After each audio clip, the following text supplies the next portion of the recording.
Welcome to my Pune to Goa motorcycle ride vlog. You joined me in my society with Tanishk as well as my dad who had come downstairs to see me off. My mom had also woken up at 4 to say goodbye. Me and Tanishk were super excited for the 430-kilometer ride we were about to start. KV would join us at Rajaram bridge and our trio would be completed.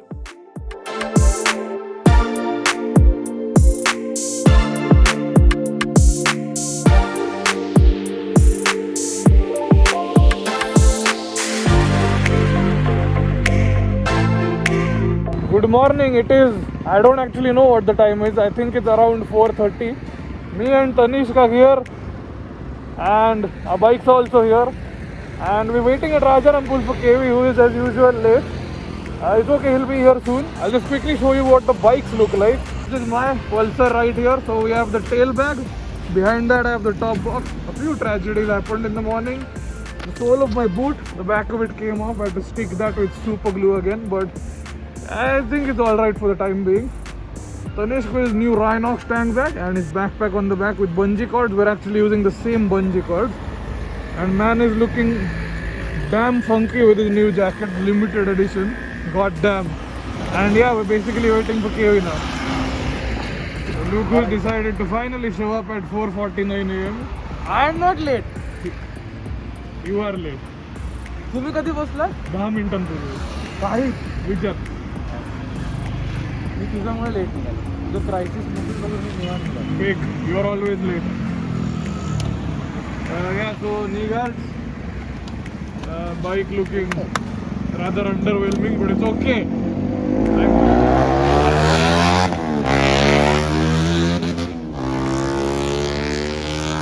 That is the reason we do not have people like that on the ride.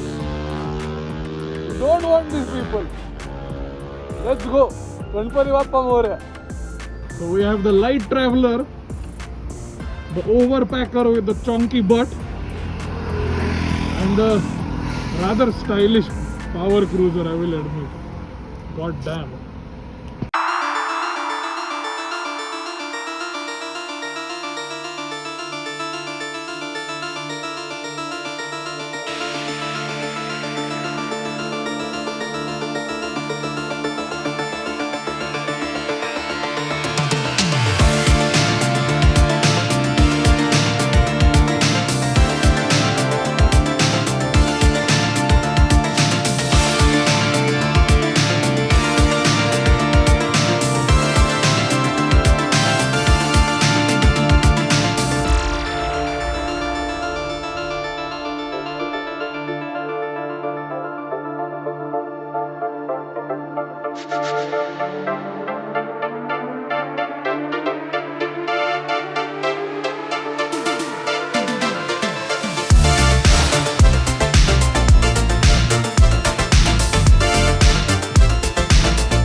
Our trip covered a huge amount of distance in the first stint of the journey.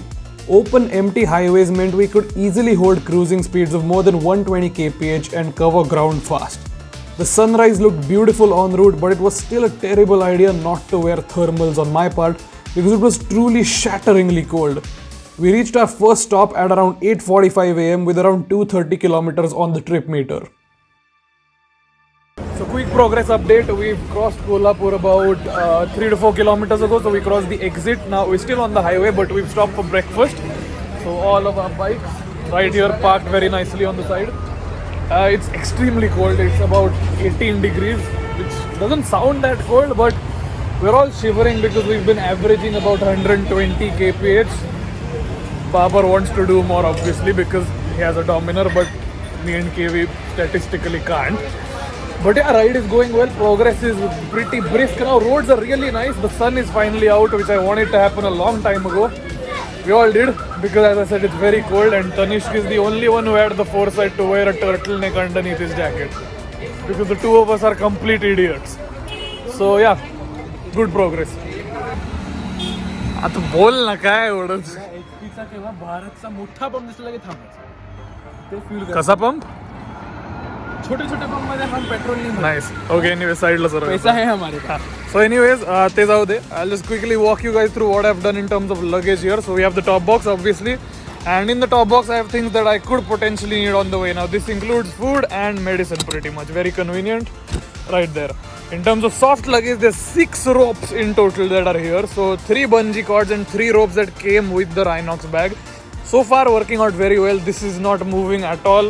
See, the bike is moving but the bag is not. So working great, and this is not intruding on any of my seating space as well. So yeah, going pretty well. So we've got different luggage arrangements. So here we have Tanishq tank bag plus backpack with the bungee cords. We're using the same bungee cords, and KV going for a slightly more minimalistic approach as always with a haversack and 2 bungee cords. Very straightforward, quick and easy. Kya hai the? Oh, and a fanny pack. Yeah, nice. Just for everything. Good stuff. So we're just gonna take some pictures, put some stories on Instagram, and then leave for the next stint of the journey.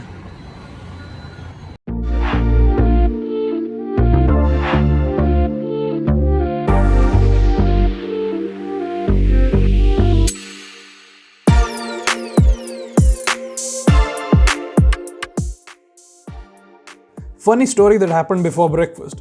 We'd taken a 2-minute halt to discuss when to stop for food when Tanishq pulled up and said, "Now we should ride fast." Me and KV just looked at each other and started laughing because we'd been cruising at 120 to 130 kph, which is the NS200's comfortable cruising limit, although it's still around 30 to 40 kph short of what Tanishq's Domi can cruise at. We had to give him a reality check of the performance of our bikes. Fun times.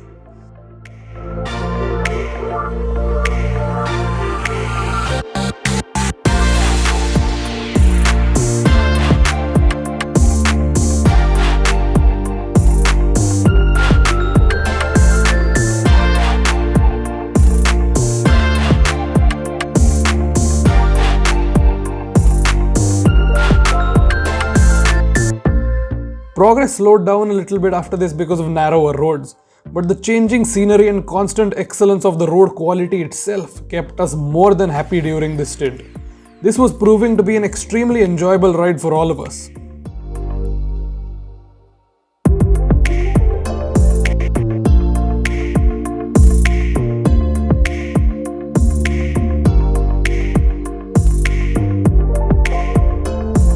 So another quick stop. A few of us are having some problems, like pain related problems. For me, earbuds are kind of hurting.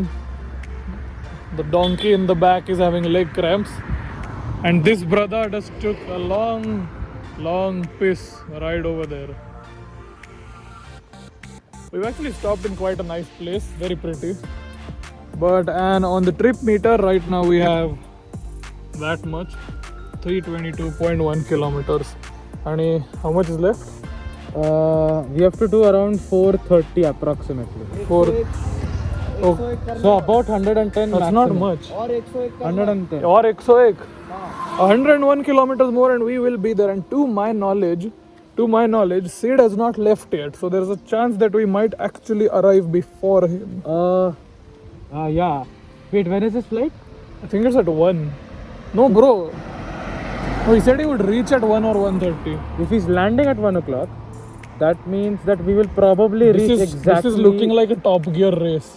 Plane versus motorcycle. Yeah. That doesn't even make sense. Because they leave at the same time. I know, but it seems like it. But look at that, hazards and everything. It looks beautiful. No. Anyways, yeah.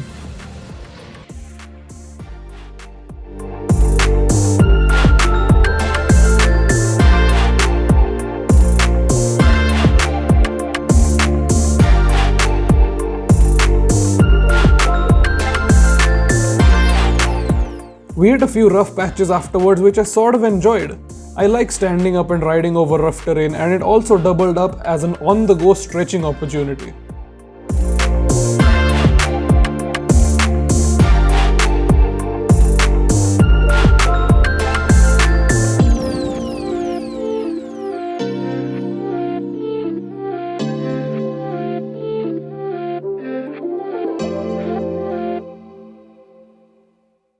We were really starting to notice the crazy temperature shifts at this point. It was getting really hot.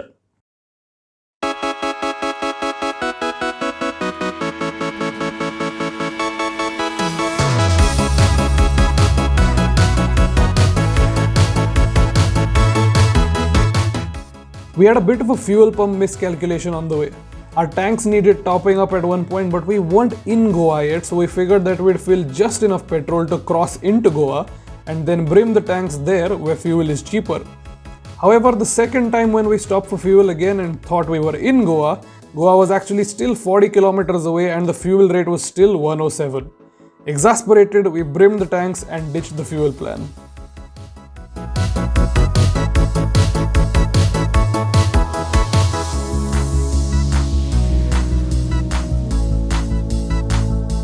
The Ghat portion of the journey near Goa was very scenic but disastrously slow. Also, since we were nearing the end of our journey, energies were running low and I wasn't in the headspace for technical quick overtaking on the 2-lane winding road. We lost a lot of time here. Okay, so we've taken another stop just to have some water and just stretch. Progress has been quite slow. Because the Ghat was like really slow, 2 lanes but very narrow, couldn't really overtake the cars there.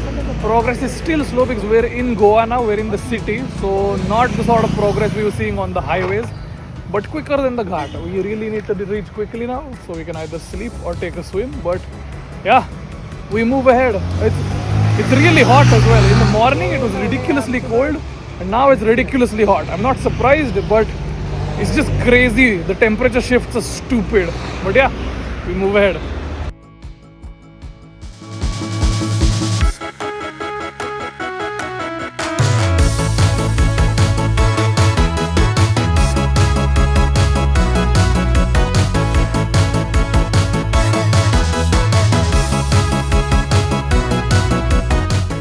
Once in Goa, fortunately our rate of progress sped up because of the wide open sweeping roads, but then slowed down again soon as we entered the city. The hotel we'd booked, Sunkissed Premium, was in Calangute, one of the most crowded places in Goa, also one of the most happening. In addition to this, our bikes were running rather hot. KV noticed this a bit since his ankle is a little bit exposed while riding. No mechanical problems occurred thankfully, and our liquid cooling systems kept all 3 KTM powered bikes running well. Our muscles were sore at this point and we really needed to reach the hotel. We were pulling off stretches on the bikes however we could ride until we reached our hotel.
Last vlog entry for this video we've reached. We're all very tired. He's on the phone. Yeah. It's 1:30. We left at 5 a.m. from Rajaram bridge in Pune. And we're here in good time. It's 1:30. Different. Yeah, actually made a good time. We made good time, yeah. Different body parts are hurting for different people. Yeah. And we're gonna go check in. What we do in Goa is for a different video. So subscribe so you don't miss that. I'm not milking the content. I just don't want to make one video too long. So yeah, peace out. Bye.